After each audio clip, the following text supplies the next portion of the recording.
Initial Thoughts is a spoiler-free movie review series. All opinions are my own.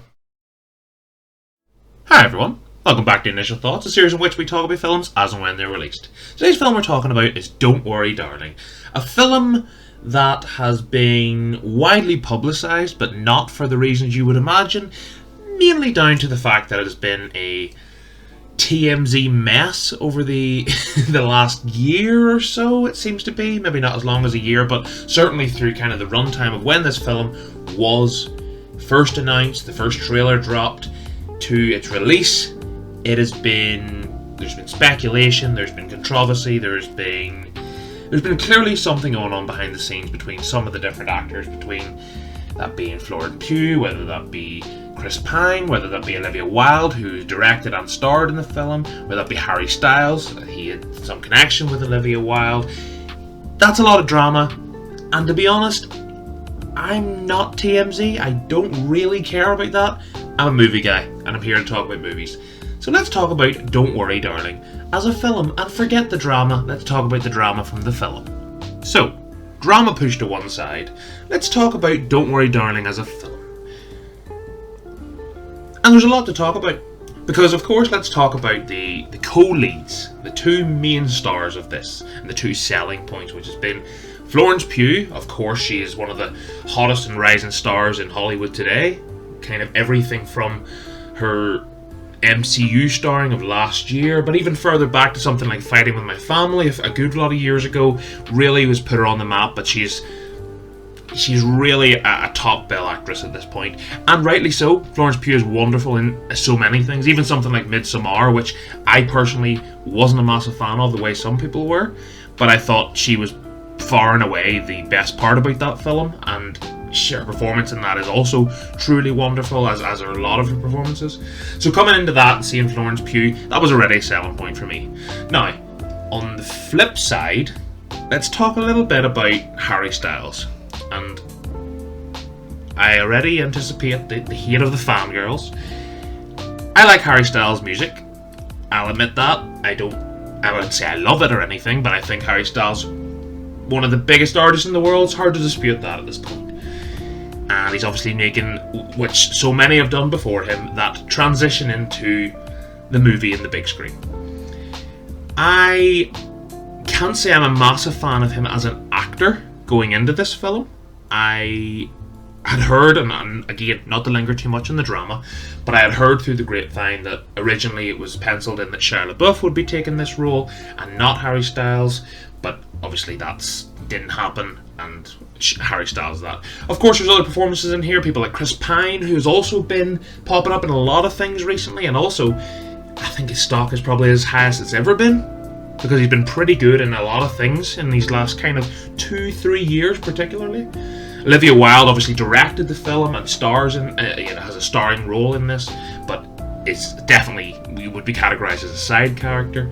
But for her, and a lot of people are thinking, oh well, this is her directorial debut. It's not actually. Her directorial debut would have been Booksmart a wee while back, which admittedly I wasn't the biggest fan of, but there's certainly something there. So when people come in and go, oh well, this drama, is this going to kill Olivia Wilde's directorial career? I would say it might dampen it a bit, especially with the allegations of her being maybe quite hard to work with and things like that.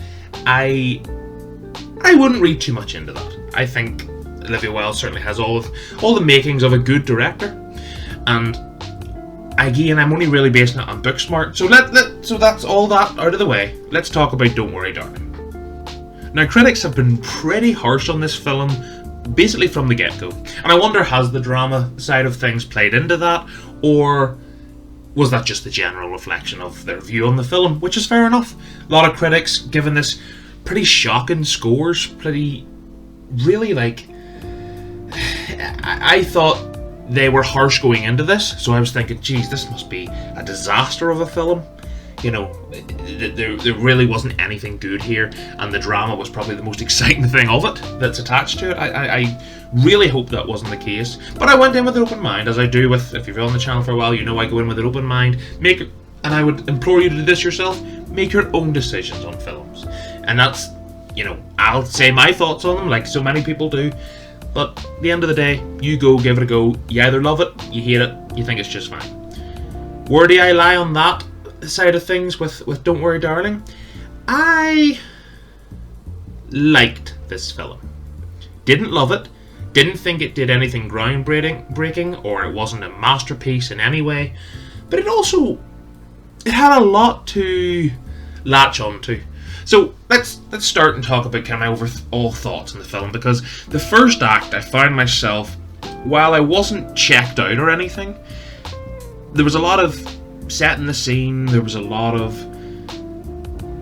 just kind of meandering along, and the story was building, but not really at the most rapid pace. They were just kind of setting the normality of the situation of the characters. And it is set in this kind of, I would assume, 1950s era, kind of white picket fence dreamland of American, I don't know if you would call it like folklore, you know, that kind of idealistic lifestyle, you know, kind of post-war America, white picket fence, beautiful wife comes home, you go to work, come back, the dinner's on the table, that kind of, yeah, that's what this film is kind of, its base, and that's on its core, and it is the world and the setting is one of the big, the kind of key elements. I talked about this when we talked about the Batman, about how Gotham plays an important and vital role, as nearly as important as some of the characters in the Batman, and that was something that was explored really well in that film. And with this, I found it in a similar way, but not to this as good of an effect, which was the setting, the kind of atmosphere that was built, and the just overall vibe and the feeling and the aura of the lifestyle that all these people lived, these kind of wives and their husbands, the husbands go off to work, and that was this, and Florence Pugh, let's go back and let's talk a bit more about her, and I was already, you know, ringing the praises for her and her career that's blooming, and she's really good in this. I expected nothing less, if I'm honest. I don't think I've seen a bad performance from her in a movie at this point. I think she puts her heart and soul into so many of her performances, and especially if we're talking, and again, it's so hard not to talk about this film, to avoid talking about the drama attached, but when you hear that she was, for so many accounted reports, discontent on set with maybe other actors, or just overall feeling she wasn't too happy, to still put this kind of performance in, kudos to her. Let's talk about the other one. Let's talk about Harry Styles. Now, I said earlier about I'm not his biggest fan going into this, but admittedly I haven't seen him in too many acting roles, but for what I have seen him in, I wasn't blown away. I thought that he was just fine. But in Don't Worry Darling, Harry Styles, you know, I said earlier that he was the co-lead, and it was Florence Pugh, obviously, is again, I use that term, the bread and butter, the heartbeat of this film. That's absolutely correct. But to have Harry Styles to bounce off of, I actually thought he was pretty alright. Which doesn't really... It makes it sound more derogatory than it is. He's pretty good.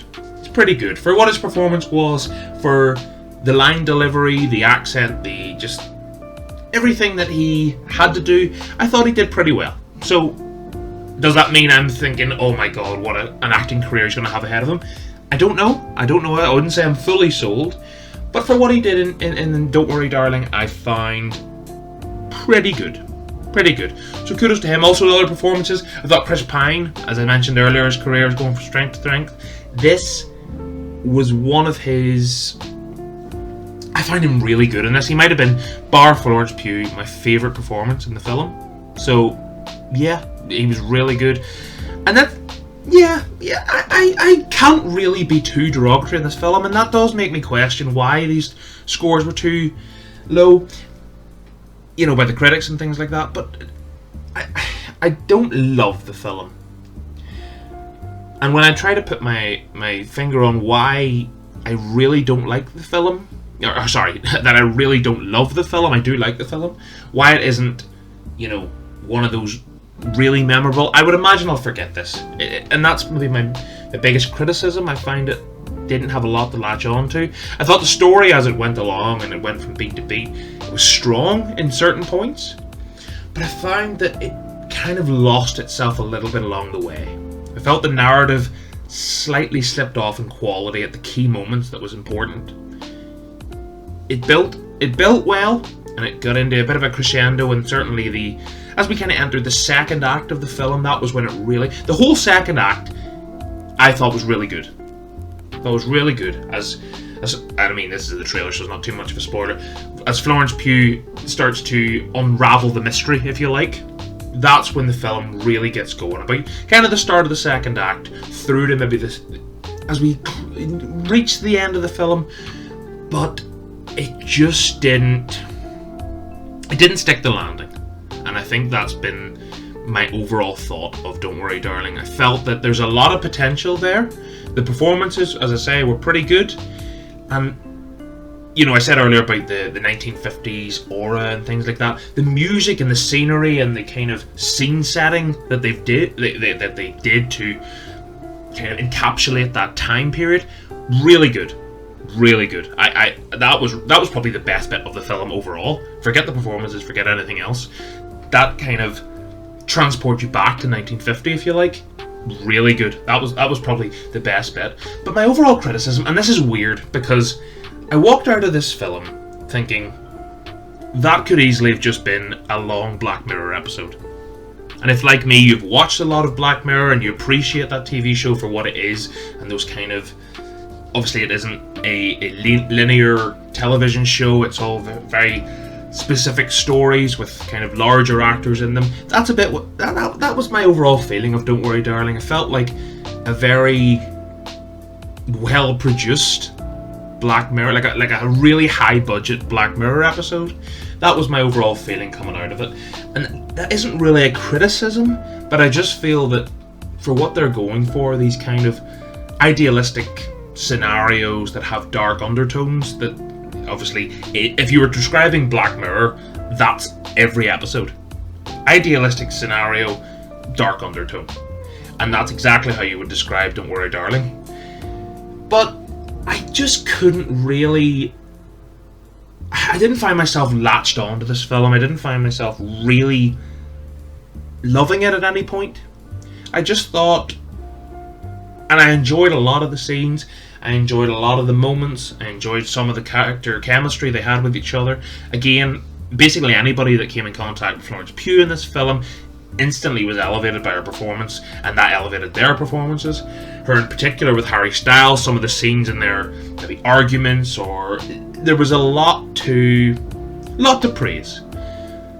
But as I say, I just feel it didn't stick the landing. And as we come now to rating time, I'm kind of in line with IMDb. I thought it was, you know, when I said about the Rotten Tomato scores that were, when they first came in the early reactions, people were giving them like 30%, 3 out of 10. Come on, that's just so wide of the mark. I think Don't Worry Darling, and I'm going to give this a 6.5 out of 10. I think that's fair. I don't think it fell into the 7 or any higher bracket, but I thought even a 6 was pretty harsh. I think there's so much here, and I would imagine a lot of people will enjoy this film.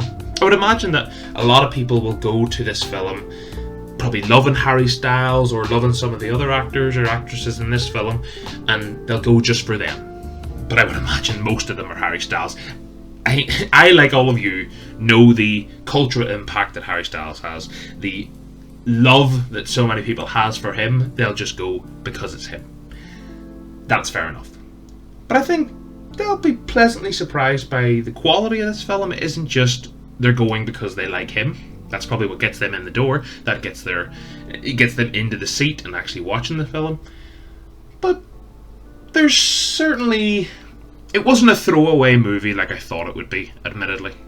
And maybe that's my fault. Maybe I came into this with maybe I heard all the drama and I thought, oh, this film is destined to be awful, destined to be straight to the bin.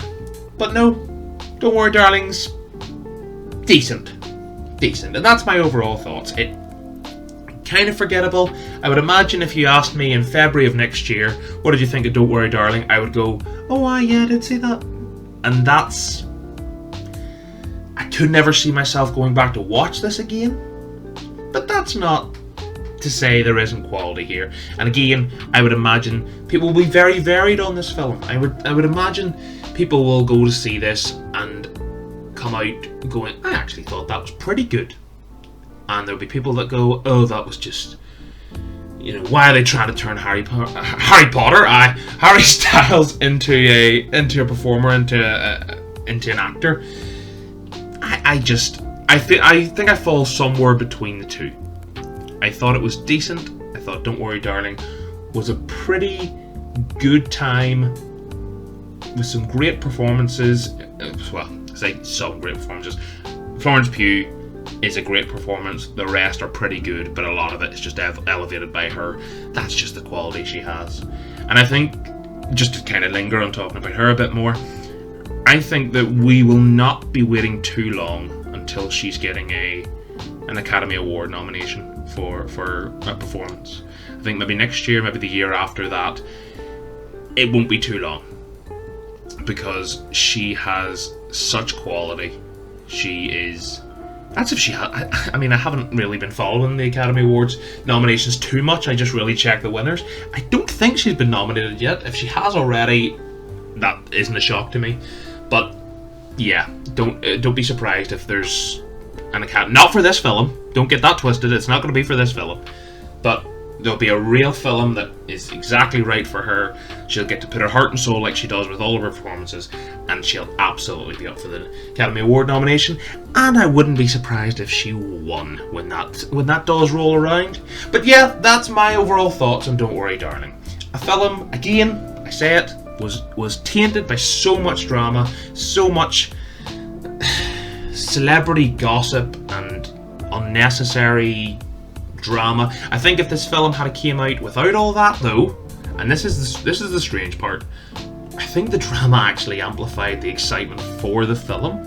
A lot of people went to... I would think a lot of people, or certainly maybe a handful of people, would have went to this film to see if the drama translated to the screen, which just isn't going to be the case in some... I don't know why people would assume that would happen, but Don't Worry Darlings was decent. Stuff to love. Story-wise, a bit lacking, but not too bad overall. So yeah, that's been my thoughts on Don't Worry Darling. I really hope you've enjoyed this video. As always, we are back to movie season again. It was a pretty quiet summer, admittedly. There's not too many releases over the summer. We had like one or two initial thought videos because I didn't feel, and I don't want to just any film that comes out, I don't want to just put them out. Initial Thoughts supposed to be for the biggest releases of the year, and weirdly, talking about Don't Worry Darling, if the drama wasn't attached to this, it might not have got an Initial Thoughts video. That's strange to think about. But anyway, I hope you've enjoyed the video. If you did, subscribe, stick around, I'd love you for it. If you want to leave a like, let me know you enjoyed this one, and there will certainly be more coming in the next weeks, months. Whenever the big movies come out, you know I'll be here. And hopefully, I will see you in the next one. Bye guys. Thanks for taking the time to watch this video. Before you go, here are some of my other videos. For updates and information on upcoming videos, the best place to find us is my Twitter. Much love everyone.